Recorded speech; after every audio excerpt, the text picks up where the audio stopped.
What is up, everybody? Welcome to some Olivia Blood Brawl. Hope you're ready to get your vampire on. Maybe bite some creatures. Maybe convince them to come over to our side. I am. We got some Breya action. Hopefully this is not the gnarly what is it? The Winter Orb version of Breya. Oh man, I'm telling you.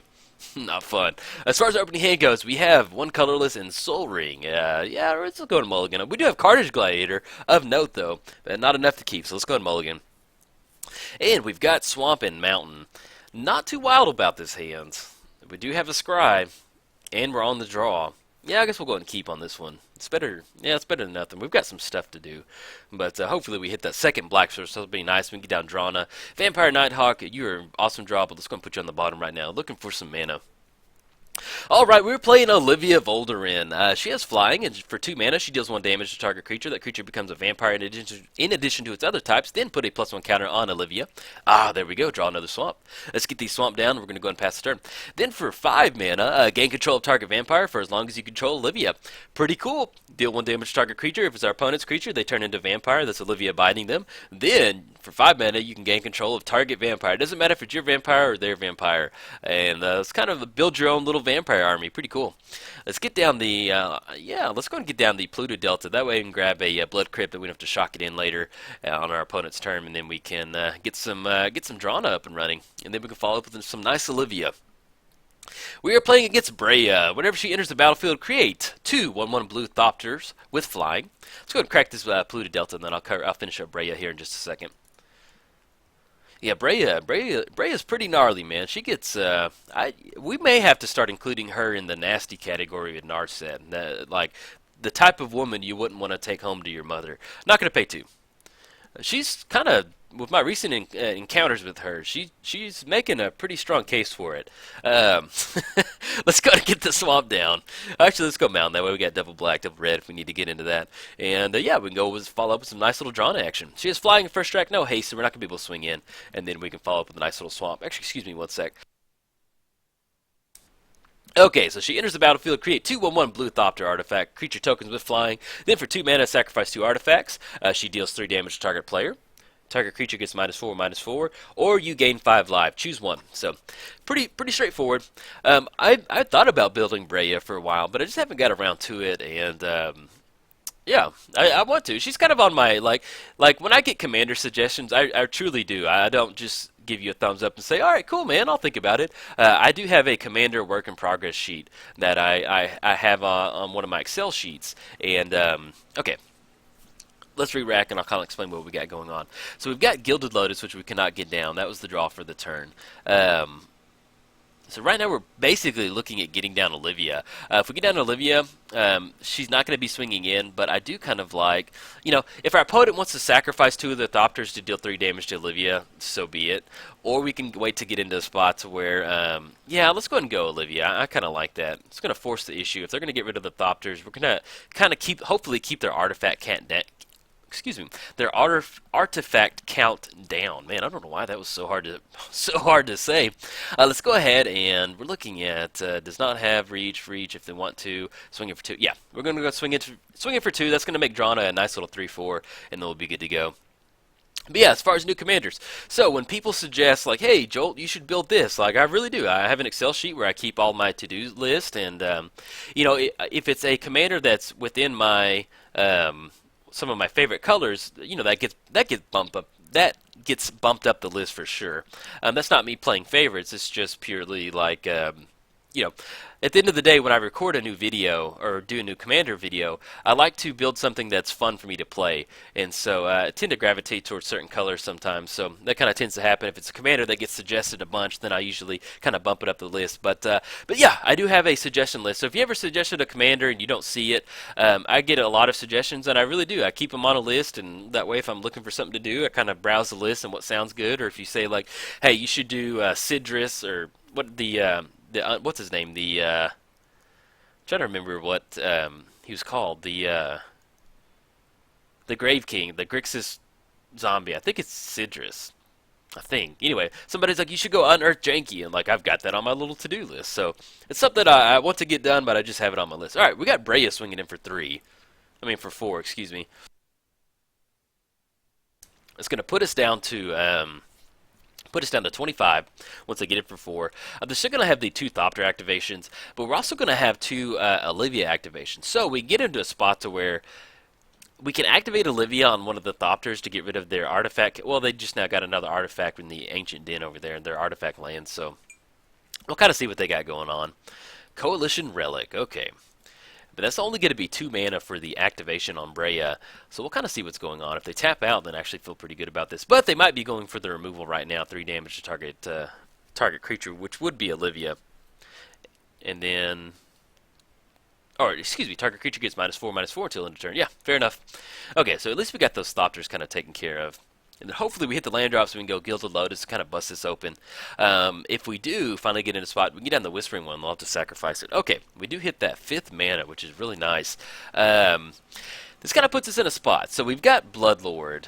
I kind of wanted to go Gilded Lotus, but I'm thinking about going Bloodlord because that's going to be 6/6, which is going to really get around that Breya over there. And we need to get that Bloodthirst 3 online. So let's go and swing in first. So we're going to make Drana a nice little 4/5 over there, which is pretty good. But yeah, this deck, man, I'm really enjoying. I know I got Olivia out there not that long ago, but Olivia is just really fun to play. So I was trying to figure out what I want to record this week, and Olivia just kind of popped in my mind. I was like, all right, let's do this. Okay, so we swing in for 3, put him down to 24. We're gonna get that extra counter on Drana. Man, Drana is just a really good card in this deck. She puts in a lot of work, really gives some nice bonus to the rest of our vampires that are flying, and just a straight, just good value creature, man. It's kind of like man, what is that 1-drop?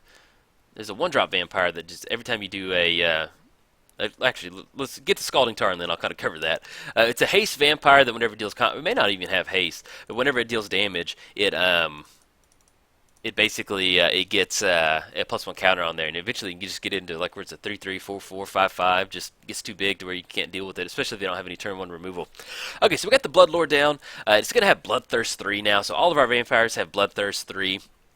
So what we can do is we can get into spots where we can swing in with Drana or swing in with Bloodlord. They both have flying, and so we can get in that Bloodthirst 3, and then we can get down Dark Imposter, get those extra 3. It's going to be a 5/5, so we can kind of skirt around that Breya activation of giving them -4/-4, or the 3 damage. They have our opponent has 2 artifacts to activate, but with a 6/6 and a 4/5, we're going to basically be able to get around the 3 damage with the 4/4 ability, and especially if we start getting down all of our creatures with the Bloodthirst 3. So pretty cool.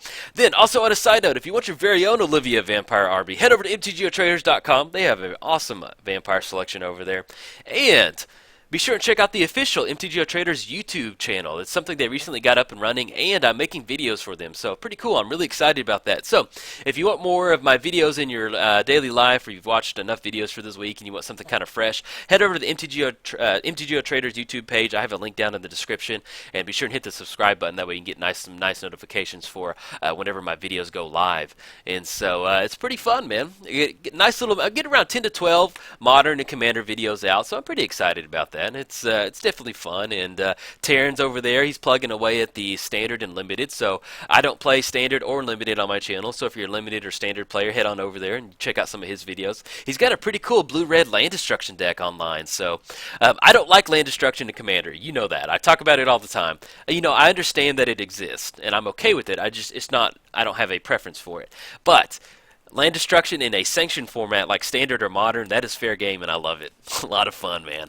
Okay, so let's go ahead. We're looking at 3 mana. Let's go ahead and swing in. Let's get those extra counters on Drana, and then we get those counters on the nice little Dark Imposter out there.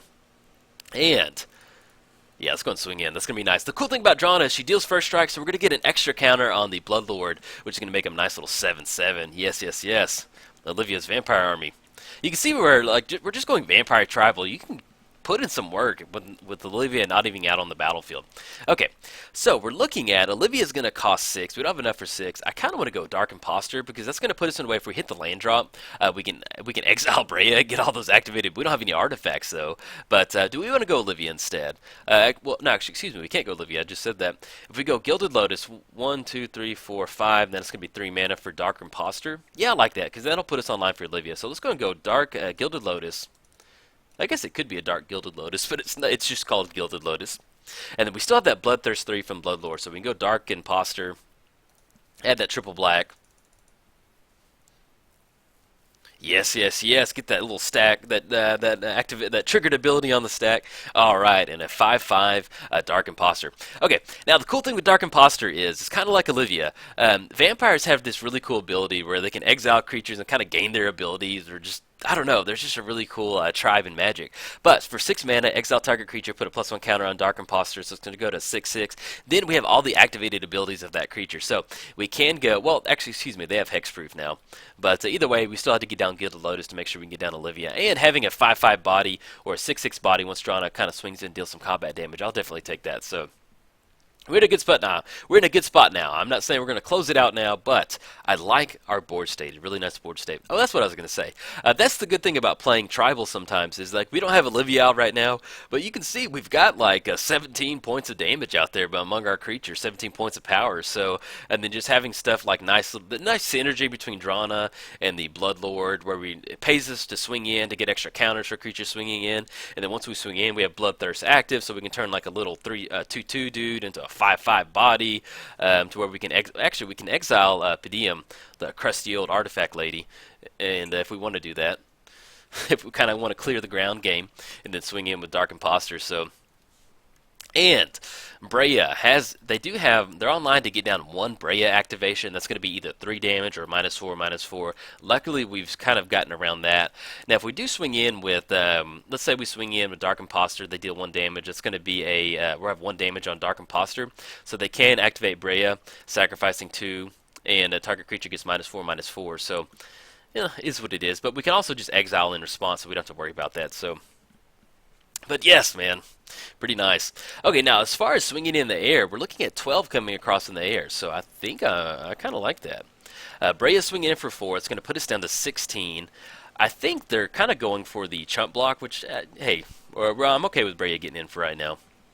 A-okay. We've got a couple different options in our hand, too. We have Demonic Tutor, if we want to kind of go for that. I'm not sure exactly what we're going to search up with Demonic Tutor, but this might be a Wrath of God now that I think about it, the way they swung in. Yeah, if they swung in, we could have blocked with the Dark Imposter, but I don't want them to recast it and kind of refuel on artifacts. So, if they have to sacrifice their Ancient Den and their Coalition Relic, I do like that. So, well, it may not be a Wrath of God. It looks like they're tapping for about 7. They got a lot of mana. I'm not sure exactly what's being tapped for. We'll see. Hopefully it's nothing too crazy. But luckily we do have Demonic Tutor with a Gilded Lotus and 1, 2, 3, 4. We got 5 mana, so we can kind of bounce back from whatever they got. We'll see. We'll see what they got going on. Let's see what they're tapping for. Now, as far as activating Dark Imposter, we can go for the Pedium. We're looking at 1, 2, 3, 4, 5, 6. So I'll still leave 2 mana and still leave up Demonic Tutor if that's what we want to go for. But as far as swinging in the air, yeah, so we're going to swing it with Drana. We'll actually have just enough combat damage in the air because we swing it with Drana. That's 5, puts him down to 8 once first strike damage is dealt. Okay, we got 3 damage being dealt up top, and that still leaves... Oh, is that a Merciless Eviction, more than likely? Open the vaults, return all artifacts and enchantment cards. Okay. So that gets Breya back. And 2 little hexproof guys. 2 little Thopters. Okay, so this puts us in a little spot. We kind of need to... They don't have enough mana for the Breya activation. Breath of Fury. Okay. So if we go... Alright, this is a fun little draw. Let's kind of react. So we swing in the air. They get double Thopter blocks. We go Breath of Fury on Dark Imposter swinging in. If it dies, then we're going to lose that. We can activate Dark Imposter to exile one of the Thopters swinging in. But if we go for... Let's go for Demonic Tutor. Yeah, let's go and fire off a Demonic Tutor. Let's grab something and put it in our hand. Let's see. We've got 6 mana to close this out with. What kind of helps us get this out of this? They chump block with the Thopters. We've got Dreadbore to kind of blow up a creature. We got Carnage Gladiator. That could definitely be an option. Captivating Vampire. We have 4 vampires out. We have 3 vampires out. We can go for Wound Reflection. If they double block with the Thopters, then we can get down Wound Reflection on the back end, and they're going to lose that much life. So it kind of depends on how if they want to leave up an artifact. That would be like kind of like a nice little meta move. But let's see if there's not just two ways we can get some sort of removal. Zulaport, Yahini, oh, we can grab Wretch Confluence. Target creature. No, but excuse me. They're going to have Hexproof, so we can't target them. We can exile the Pedium. Let's go for a Wound Reflection. Maybe they don't double block, and then we'll be able to kind of clean it up right there. Yeah, let's go Wound Reflection. We're going to have enough. We're looking at 6. 1, 2, 3. Okay. So let's go ahead and swing in.